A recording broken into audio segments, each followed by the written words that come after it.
Old people always wear vests and sweaters. Yeah, really. We're ready to roll, folks, so everybody wants to.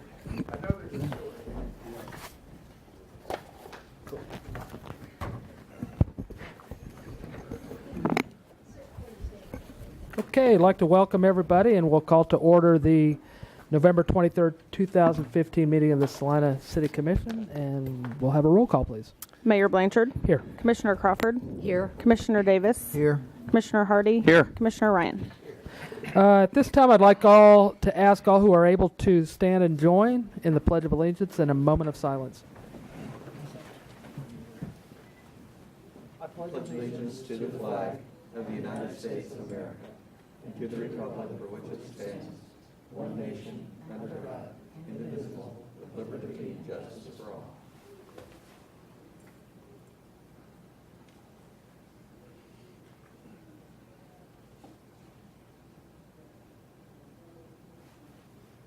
Okay, thank you very much.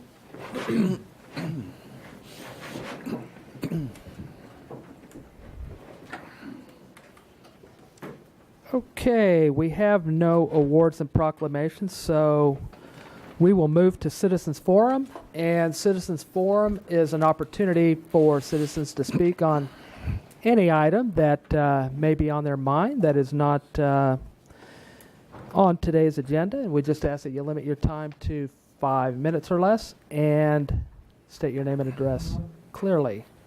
So we're open for Citizens Forum.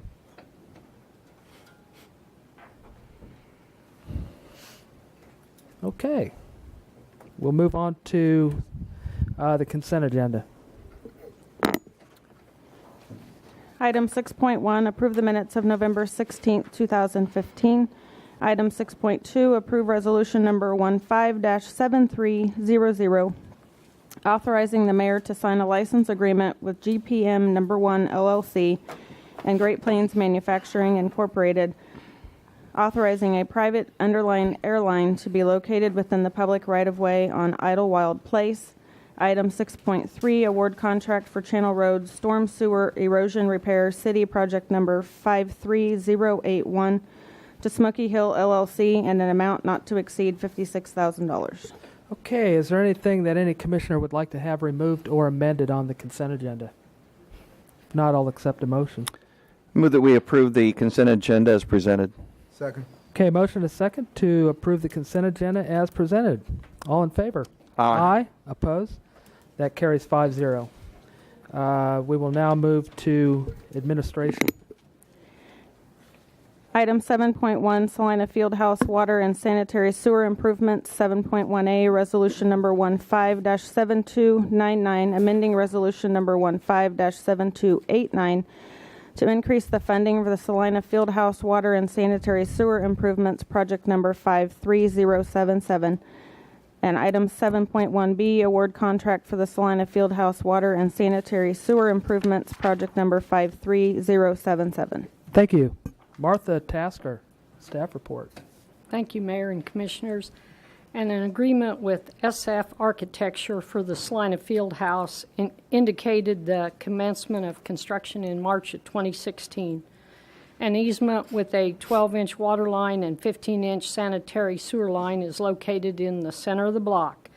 These utilities, which are approximately 100 years old, require relocation to allow vacation of the easement and construction of the proposed field house. The project was widely advertised, and 6 contractors requested plans for the project, and of that, 2 bids were received. The low bid was Smoky Hill LLC in the amount of $713,853. The second bid was from BRB Contractors Incorporated in the amount of $960,845. The engineer's estimate was $544,460.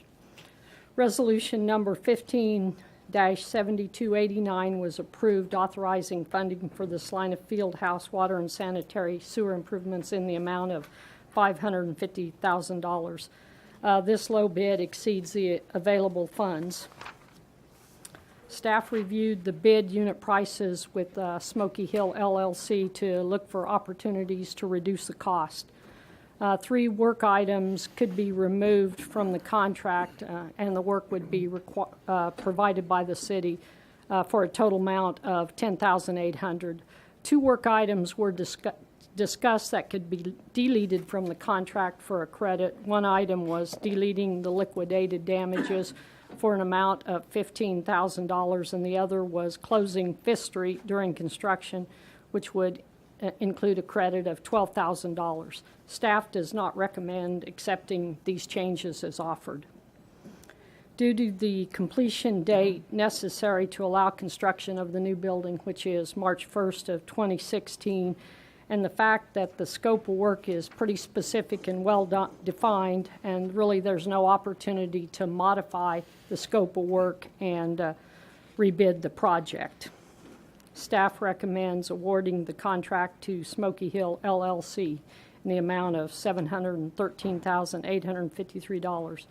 The cost of the project is proposed to be funded by the Water and Wastewater Capital Improvement Fund. In the event Kansas Star bonds become available and are approved for the utility relocations, the Water and Wastewater Capital Fund could be reimbursed for a portion or all of these funds. Staff is proposing the addition of a 5% construction contingency, which increases the authorized amount to $750,000. City staff has identified some options for your consideration, and in each case recommends option 1 for both items 1 and 2. Item 1, approve resolution number 15-7299, amending resolution number 15-7289, authorizing funding for the Salina Fieldhouse Water and Sanitary Sewer Improvements Project number 53077 in the amount of $750,000. Option 2 is do not approve this resolution.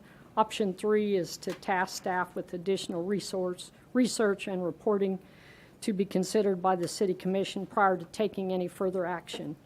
Item 2, award the Salina Fieldhouse Water and Sanitary Sewer Improvements Project number 53077 to Smoky Hill LLC of Salina, Kansas in the amount of $713,853 with an authorized amount for the 5% contingency for a total of $750,000. Do not award the Salina Fieldhouse Water and Sanitary Sewer Improvements.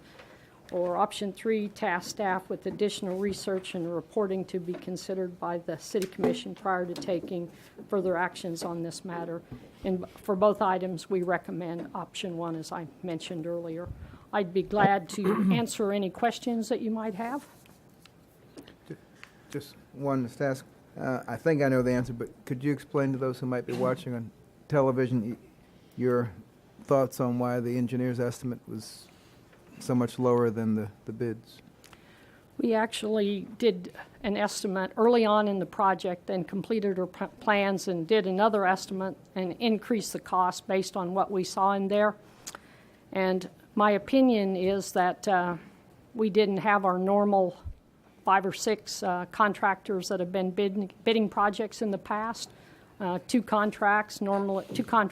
Normally, looking back at our water main and sewer projects, we've had anywhere from 4, 5 to up to 8 contractors. In this case, I talked with one of the local contractors, and he indicated he was just too busy to bid the project. I did not speak to the 2 contractors outside the city. They did have plans, but chose not to bid the project. So whether the timing to complete the project and their availability, I believe, are the 2 main items that brought the cost of the project up. Thank you. On the map of the project, there is some, I can see where the water line goes, the 12-inch. Mm-hmm. It also says proposed 15-inch sanitary sewer gravity main, and then it has X's through it. What you're seeing there is that the water line and the gravity sewer at this scale are right on top of each other. So the X's represent abandoning the existing 6-inch water main, and very hard to see, but the green line and the green circles represent the new gravity sewer. The gravity sewer comes from the center of the lot to the west Right. to Fifth Street and then north up to Ash. It's just the water and sewer line are on top of each other in the real world and on the drawing. They're very, very close together. Our plans call for the new water main to be installed first. Then we'll be able to abandon the existing water line and construct the sewer line. So this project's quite a bit bigger than just abandoning the water and sewer line at the site of the field house then. The water line going north up Fifth Street is being abandoned, the 6-inch line. And as a part of that, basically, there's one additional connection to connect the Lee building back. Other than that, not a lot of work for that abandonment. The line was never tied over to the new 12-inch line when it was installed a few years back. So there is some additional work, but not a large amount.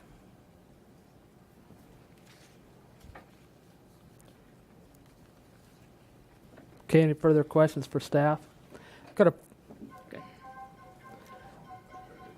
a quick follow-up on the question that on the answer that was for that Commissioner Davis had asked, and that is that sounds like probably one of the reasons, at least, for the higher bids was the only two, which you stated only the two. Mm-hmm. And you mentioned a little bit about the timing requirements. Were the timing requirements significantly different than what we would normally ask? Well, with this project and the requirement to be done by the 1st of March, potentially this work is occurring over winter.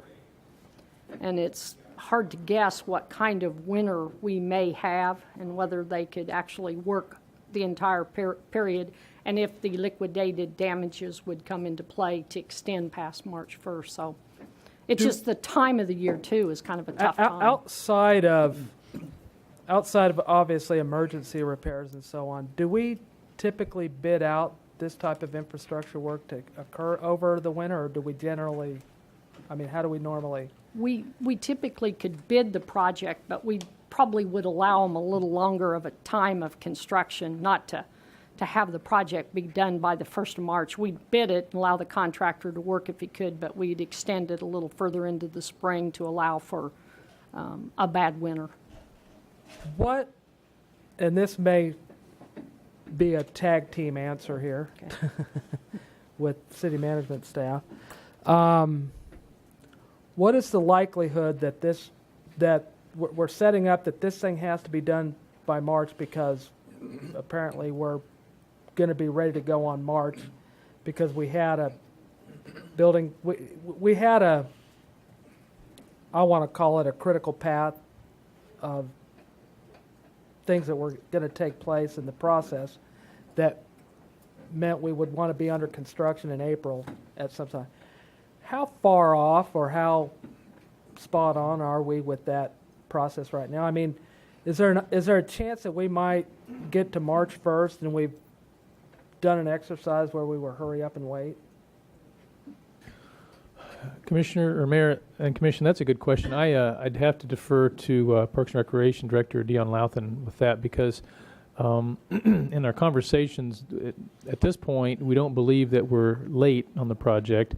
And again, we're talking March, April, right in there, the spring construction time. So there's a little bit of give anyway in the goal, I think. We've never had a conversation in which we think that the design of the project, getting the guaranteed maximum price, which is what you need in that process to move forward with construction, that we would be late. So at this point, I would say that I believe we're still on pace to hit that March, April timeframe. But I could get a little closer update to see if the design team and general contractor would agree with that at this point still. Okay. I'm sorry. I'm sorry. Dion's back there. I didn't see him. And we can have Dion come up, but let me ask this question kind of before we have him on that, and that is that there are a number of other things that and I don't know that. Does anybody have a question? These aren't technical questions, so unless you want to stand up, I'll invite you that you can relax. I'll sit down. Okay. Yeah, that's. Didn't want to make you stand up there if you didn't have to. But as we look, and I'm trying to remember the different steps in the process we have, because I know that one of the things in putting together the STAR bonds on this thing, because in the fiscal note, one of the things is that we would hope to pay this off with some of that STAR bond should those be approved. But I know as part of that STAR bond process, we were looking at, there was a feasibility component to the field house that my understanding was may or may not have an impact on what the ending building price might be on that. What do we have as far as, what I'm looking for is some sort of comfort level on going, here's what we spent, here's what we think we're going to spend. We've agreed to spend $4.5 million. And where are we in that process, and what's the high low? What Sure. could it be low end? What could it be high end? And what might we be able to expect moving forward on this process? Well, yeah, it's a good question. As you know, initially we looked at the total project as about roughly, the budget was $9 million project to include all cost aspects, and that was the mission from the very beginning, and is the mission still. Once we went through the design selection process, as a staff, we kind of wanted to get some feedback, even at that stage, and with probably the exception of one designer, the feedback was, oh, that seems a little tight. But obviously we knew we hadn't started any design work. And so now they are into an early stage of design work, and looking at programmatic levels and also trying to take into consideration, once we get it, the final version of a market report. The market report, I believe, is still in a draft form. It's accurate. So I can't say for certain what it indicates, but what I think I can say is that there's no indication that it's going to create a significant change in the scope of the project. So I think our scope is pretty close. But with that, I think Dion would probably be able to address any discussions on cost estimating, at least at this stage of the project. But it depends on how we look at it, because I think I think it could easily be over the original $9 million, and it may depend on the outer finish, and some other factors of the site work and so forth. But I know that they're trying to design it within the budget, and we have two timelines coming together. We have this field house project, which we know and have looked at as an independent project, but yet also is a key component of the Star Bond District project. And so when we look at that, obviously the end timelines sort of converge at some point in time. Because, for example, if we say, okay, this project's coming in at 9, we've got the private dollars, we've got the public dollars, and we're ready to go, the Star Bond issue doesn't really make a lot of difference. But if the project comes in at 11, then potentially having an approved Star Bond district and being able to use Star Bonds to maybe offset the cost, if that's where you should go, would make a difference. So that's really important to know the cost of this, to know whether we're going to have a Star Bond district and what options we have. But I'd defer to Dion as far as current costs, but I believe we could be anywhere from at cost to as much as $1.5 million, maybe $2 million difference. Correct. Yeah.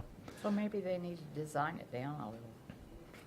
Well, and that's why the Star Bond District aspect is so important, because we know the field house is considered to be one of the major contributors to the tourism aspect that you need to get Star Bond approval and bring the state sales tax into the total downtown project. And if that's successful, you can use a small portion of the Star Bond proceeds to offset the cost. If it's not successful, you might say, well, if it's not successful, we'd want to do maybe exactly, Commissioner Crawford, what you indicated, which is have an option that for sure keeps it within budget. So what we're trying to do is really look at kind of a couple options as they go forward. A keep it at 9 option, and that's really tough, so here's another option for you, and if you have Star Bond proceeds, you could offset that, and that's sort of the line that we're thinking, that we're going right now. Mm-hmm. So I guess the short answer is we don't know where those converge now, but we should have an indication, well, we will have, I think, an indication, we will have an indication of whether we are going to get STAR bond proceeds before you have to call the question on the construction or beginning for the field house project. And that's what you need to know. You need to know whether you have those before we start that project and get the guaranteed maximum price and say, please go forward with the project. And the timing does work for that. That's real important. One thing too on this, I will say, and I think maybe Commissioner Hardy hit on it. One of you hit on it, which was that, and we haven't allocated on this project. We have the total from in front of you. We haven't really allocated kind of downtown community at large yet. So as we think about, we talked about the STAR bond district. Well, that's all within the STAR bond district, and that's fine. But we haven't talked about it just simply from the benefit of the field house itself. And some of this project, while triggered by the field house, actually creates some pretty positive improvements for fire flows for the downtown as well. So there's some community at large aspects. So as we think about allocating the total cost into the project, there's going to be some at large project that very well could be under the STAR bond, but may not be directly attributable to the field house itself. May or may not make a difference in the end. Just a point of clarification. Yeah, that's a good point, and it kind of leads to, I had a couple of questions written down here, and one of them was, when we look at the Water and Wastewater Capital Improvement Fund, and would that be best described as sort of a slush fund for the proposed water and sewer emergency projects? We don't generally? use the phrase slush fund. Slush, not flush. But what Not it flush. is, I'll tell you what it is. It's intended to be a reserve pot of money specifically that's created from our wastewater ratepayers. It's not a tax funded, in other words, and it's intended to deal with, really to fund major future capital improvements for the system, and also to chase development type projects. So that's what it's really intended to do, and to be able to, for the most part, hopefully pay cash for those projects, so we don't have to bond that many. And that's really what it's intended to do. Right. And certainly, we feel that the funds, it's well utilized with respect to the field house being a part of the STAR bond district, being a public facility and so forth, and having an economic impact. So it does seem to fit there, whether we should choose later Right. or have even the ability later to recover any costs back from the STAR bond district. What would be an example of a project that we've used this fund to fund infrastructure on? Was it Veris that we did out at? Oh, out at the airport industrial area?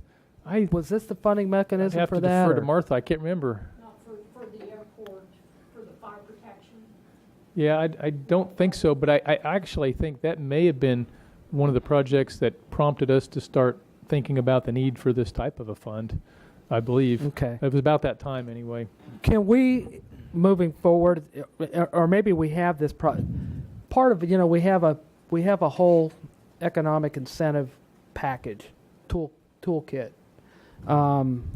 Is it possible to kind of get this on the radar there to make sure that it doesn't just seem like the project comes up and then we decide if it's providing economic impact or not, that we actually have some sort of metrics for identifying and measuring what that might be? Because when we see this, it's a no-brainer if we get the STAR bonds. The only problem that's difficult is if we don't get the STAR bonds. We now have $750,000 that we hadn't really put in the CIP or any other thing, and at that point we hope it spurs on some other development. Well, and commissioners, this is something you could use for a public facility. The field house is a public facility, so even segregating the economic impact piece, it is a public facility. So, and we know there is going to be an economic impact from that. But I think the question becomes even more valid if, for whatever reason, we don't have a field house there in the Right. future, and we're looking to place that property in the position of being properly redeveloped for the downtown, with maybe even something else. And then there's no question that really becomes a situation where we want to try to allocate the benefit directly.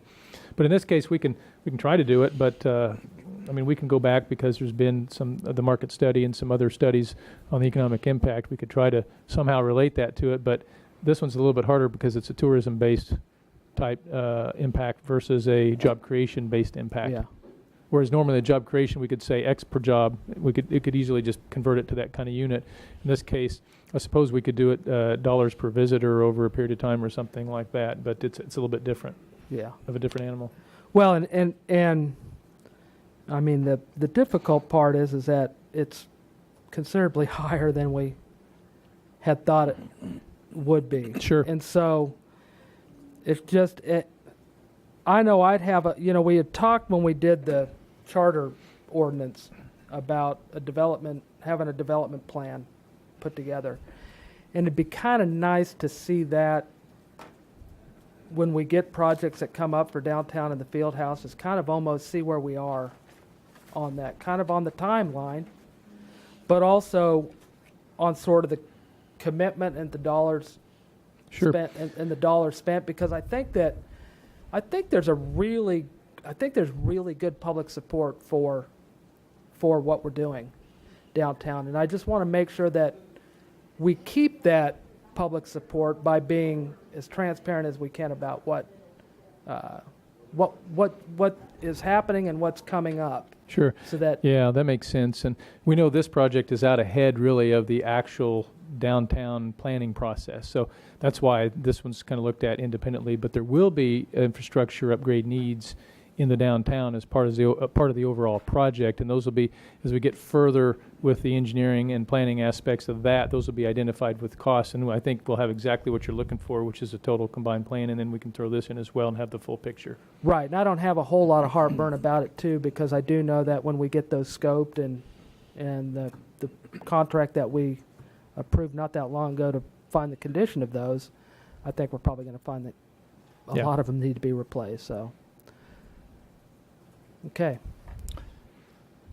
Dion, do you want to give an update on?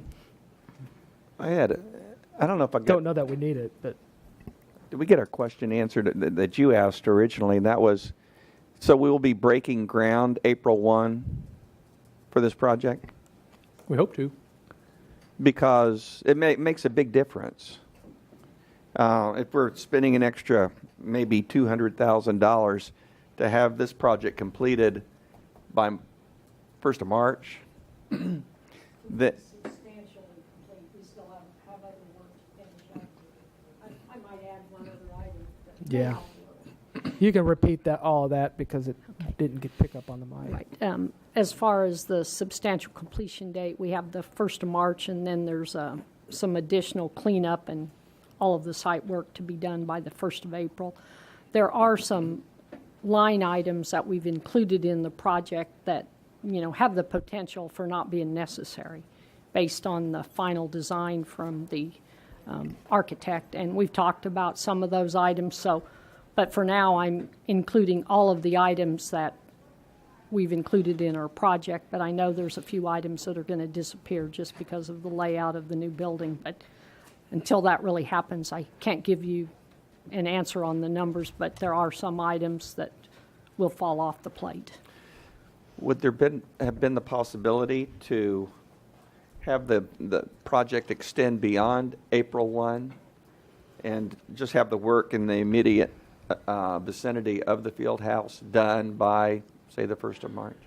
We've talked with the architect on several occasions about how the utilities and such are going to lay out, and basically all the discussions is for us to be out of their way so they can start site work sometime in March, give or take, whether it's the 1st of March, middle of March, but they're still talking March, and they've been very persistent with questions and working through the project layout, so they seem to be very determined to be done by the 1st or middle of March from all my conversations with them, and they call on a regular basis. They're pretty persistent about keeping me on track. And again, And on schedule. that's our target timeline. One of the other factors is if we, presuming that we get the approval of our project plan by the Department of Commerce for Star Bond District, then there's a question of the timing of the bond issuance, the Star Bond issuance for the project. Now, we don't know what that is just yet. That could affect when we start this, because certainly before you obligate to a construction contract or to commencement of construction, you want to have all your revenue sources in hand and know that you have those. Otherwise, you have the impact of obligating other sources even for a period of time that you may not want to. So that could be a factor too, but that's why the April 1st is our target, and we still have to see how all these get together. But quite honestly, what will happen is you will know what's going to happen with the Star Bond District and the availability of funds for this project prior to obligating for construction of this project. So you'll know that, and you'll know what your options are at that time. We would not bring to you an option that says, please commence construction of this project without knowing where we're at on the Star Bond side. But we'll already have this project underway, and I think that's what you're talking about. Yeah, I'm speaking of the field house itself. But yeah, there's no question in order to even plan for that time, the infrastructure work has to be done in advance of that time. And again, the risk you take is, besides the fact that it does cost more than we anticipated it would, I mean, the net was cast broadly for the contractors, so we do feel that in today's economic environment, it was a competitive process and brought you the best dollar that you probably could, given the scope and size of the project and the timing. It's not to say that if you didn't allow it to, the more time you give a contractor, a lot of times, and the more they can fit it into their schedule, the lower the cost can be. So if we said, hey, have it done by the end of the year, next year, I'm sure the cost would be a little bit lower. How much, I don't know. But obviously that's not flexibility that we really have if we want to move forward. So that's why we did shoot for the final completion by April 1st and the getting it, for the most part, substantially completed by March. If it's helpful, staff did talk a little bit about possibly overlapping the timing, but this is an active water line and sewer line. So the concern was if construction was happening on site, we might actually see ourselves having to deal with a water main break or a sewer main break as a result of the activity on the site. So the thinking was we really need to have this done and rerouted before anything commences on the site. It just seems like there's a lot of work that needs to happen between now and the 1st of April with the field house, and that we really haven't heard anything about. And so, we're talking all the design work, and we're talking about all the approvals. We're talking about putting it out to bid. We're talking about, an evaluation of the bids and awarding the contract. And it just seems like there's a lot to be completed by the 1st of April. Yeah, there is a lot now. I think it's all been disclosed. I mean, we've talked from the very beginning in the construction manager at risk process. It's the same process we use for the Bicentennial Center and the fire station. So you know that as right now, with the agreements that were brought before you for the designer, for the construction manager, which is a general contractor, and for the owner's rep, that the objective of those three parties is to work together so the designer can design, and with the help of the contractor and the oversight of the owner's rep, as we go forward, and to work together so we don't have change orders and issues at the end we can't deal with, and to have their cost targets. That's the same process. And so since you approved those agreements, they are working on that, and we know then that there will be a guaranteed maximum price given to us, that then you'll have to, and there'll be value. I'm sure there'll be, at whatever options are out there, there's going to be some value engineering, which means you can't have everything you want. You're going to have to weigh some of that, and depending on the significance of those would obviously be brought back for a conversation. But we'll follow that same process that we followed before. And then, but like I said, before, when you get the guaranteed maximum price, that's when you look at it and say, here's the scope, here's what it looks like, here's the timeline, here's the price. But before we move forward, we need to know the status of the Star Bond District, because you have two processes working side by side independently and also complementing each other. And you will have the Star Bond, you should, there's no question in my mind when we look at the two timelines, you should know where we're at with the Star Bonds ahead of awarding the go-ahead for the construction of the project. But you can't do a building project on top of utilities, so that's why we have to get the utilities done ahead of it. Is April 1st the drop dead date to get started on construction in order to? No, it's target date. Because I guess that's part of the thing too, is that if we're saying March 1st is what's the latest we could start on construction and not lose a season? That's a good question. Dion, the question is what's the latest we could get started on construction and not lose a season? And I don't think we could probably give a great answer at this point. The site work will start obviously before the construction work, so there's quite a bit to do on the site piece, which in theory would happen in March. We would start on the actual site work to get concrete, remove asphalt, get everything cleaned up so we're ready to go. And then April 1st is when we'd actually start putting, if you will, construction into the ground, so to speak. What we've talked about the whole time is that we're looking at roughly a 9 to 10 month window to try to get it done. And that's what we're working off with their general conditions, with the construction manager, et cetera. You can do the math. We just need to have it enclosed before we would get into any weather in the fall. Right. Now, when that comes, who knows? Or when I say fall, October, November, December, you get the idea as we move through that. But to give you one, I would, if I were going to guess, I'd say if we're not started by the 1st of June, we're in trouble. Let me ask you the question this way, and maybe this will make me feel somewhat better about everything. If we were to look at it and say, okay, let's just roll this in as part of the project. I mean, it is part of the project, and say, okay, this project is starting in November. I mean, are we going to get it started this month or say December? When will this start? December? The actual utility work? Yeah. Let's just say December. It's not important.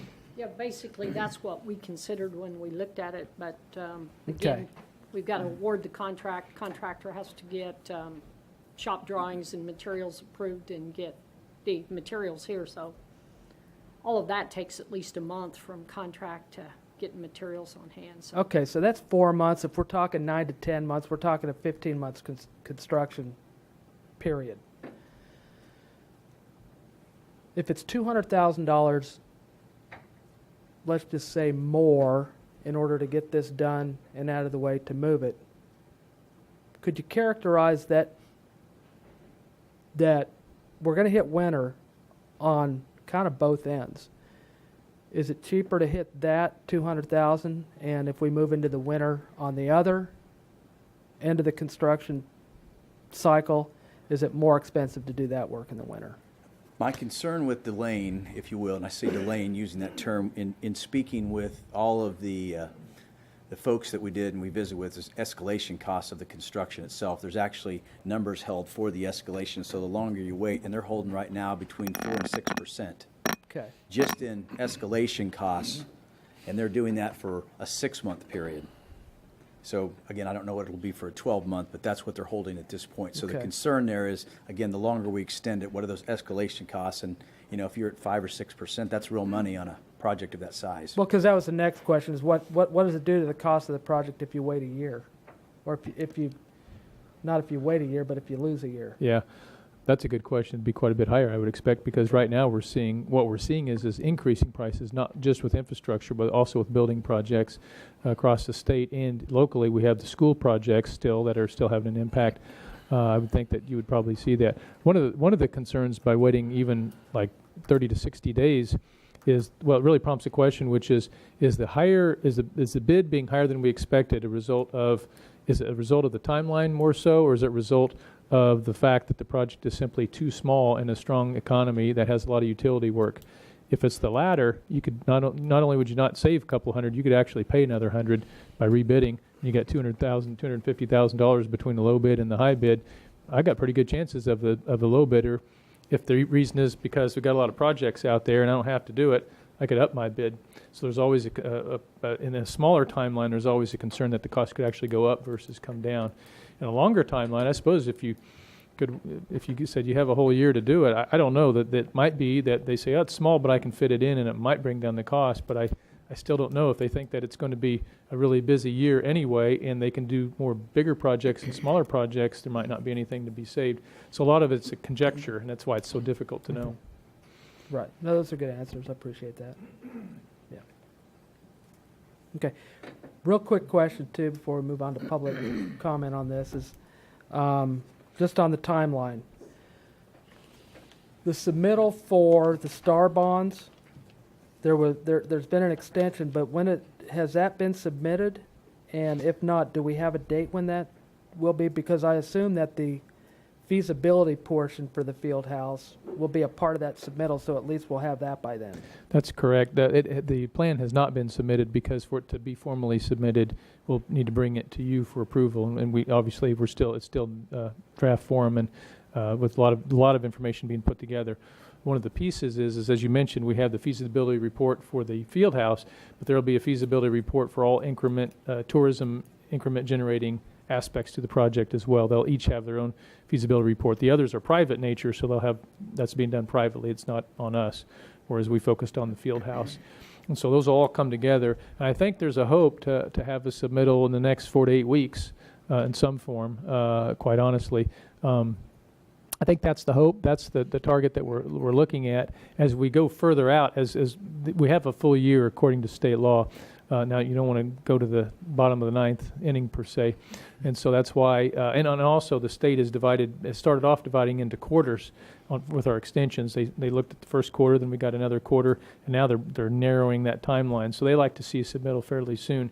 And so our hope is that we'll have a submittal that's acceptable, that is run through you and approved fully by the governing body within, I'd say, 4 to 8 weeks. Okay, in some form. that's for the submittal for star bonds. Any idea when they're going to have the feasibility for the field house done so that they can determine whether or not we're properly designed for? It's I would say it's probably 98%. A couple weeks. Couple weeks? Look at Dion. Dion says at most a couple weeks. Yeah. Okay. Yeah. And then, at that time, then we'll know. We'll have a pretty clear picture as to how Yes. things are going. Okay, good. Yeah, and like I said, I don't see any surprises. Now they'll include their own estimating of capital and operating costs. It's part of the scope. It's not terribly relevant in the sense that we already have our team that's going to give us real costs going forward. But so when we get those, I don't know what they'll say, but I'm not too worried about those. I'm more worried about the team that we've hired to actually do the project and what they say the costs are going to be, because we know those are real costs. Yeah, and I just think, it gives us are we right-sized? Yeah. So, okay. I think we're pretty close, Commissioner. Actually, I think we're very close. Okay. And then just one last question as it relates to that. How does that, say we figure that we're right-sized based on that feasibility study. When that comes back from the state, what if we says, okay, good, we're all on the same page, we're all right-sized. What happens if the state comes back and says, we don't think those numbers are right-sized?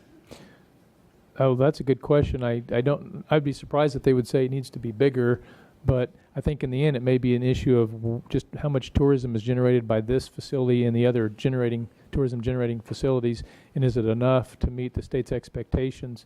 Now the state they don't have to give you 100%. They may look at it and say, well, this is worth 10 million in star bonds versus 20 million. So they have a lot of discretion in there.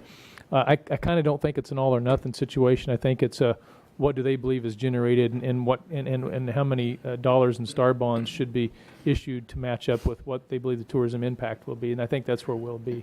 And we really don't know what that'll be just yet. And then when are we going to hear on the new market tax credits? Any idea? There's no definitive date. They're out to market as we speak. We've had a report back that they think they've got some interest, but there's really two strategies. One is pursuing what they call an allocatee that has 2015 allocations, and they feel like they've got some interest from one in particular.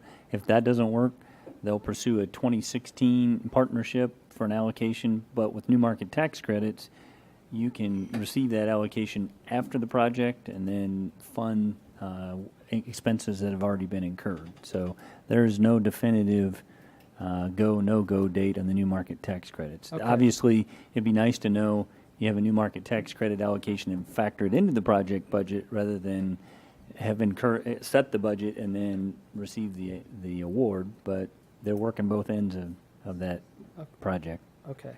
Or I that ask all these timeline. questions because we're going to break ground on April 1st. If all these things come together and somehow our charter ordinance isn't right, and we may need to look at a different level of funding, Yeah. we have another 60 days there Right. that needs to come into play. So Yeah. If we we're getting tight on everything having to be, all the tumblers lining up and being that's very true. good. If the project, no matter what we do with value engineering, is over budget and the star bonds don't materialize and the new market tax credits don't materialize, yeah, you've got questions to get this done that would likely extend your time frame at that point. Right. Yeah, without question. Okay. We're pretty optimistic, but again, we'll know more in the next few weeks. All right. Well, Maybe it'll moving be the sewer Christmas line is going to be present. easy. That might be a Christmas present. We'll know something. Yeah, the water and sewer line will be the easy part.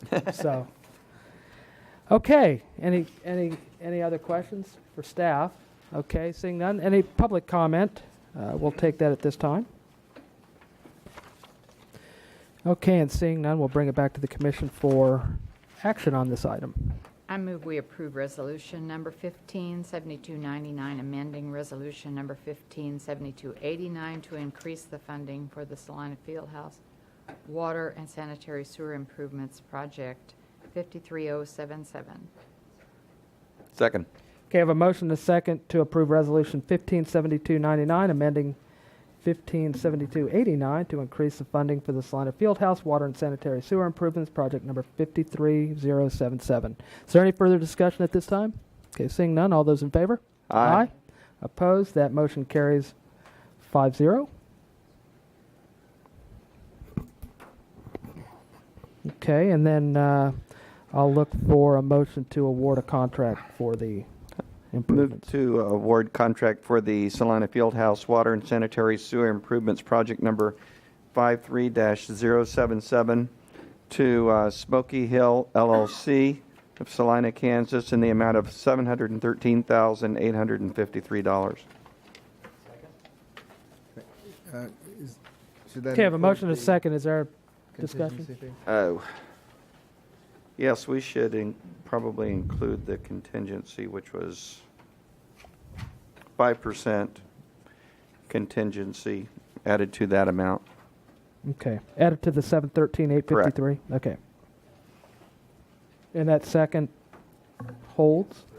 Okay, so I have a motion and a second to award the Salina Fieldhouse Water and Sanitary Sewer Improvement Project number 53077 to Smoky Hill LLC in the amount of $713,853 with a 5% construction contingency, bringing the contract to $750,000 even.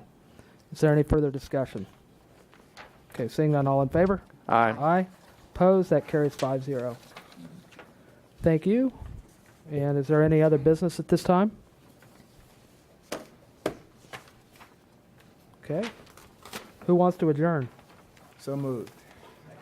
All right. Motion Second. and a second to adjourn. All in favor? Aye. Aye. That carries 5-0. Everybody have a great Thanksgiving.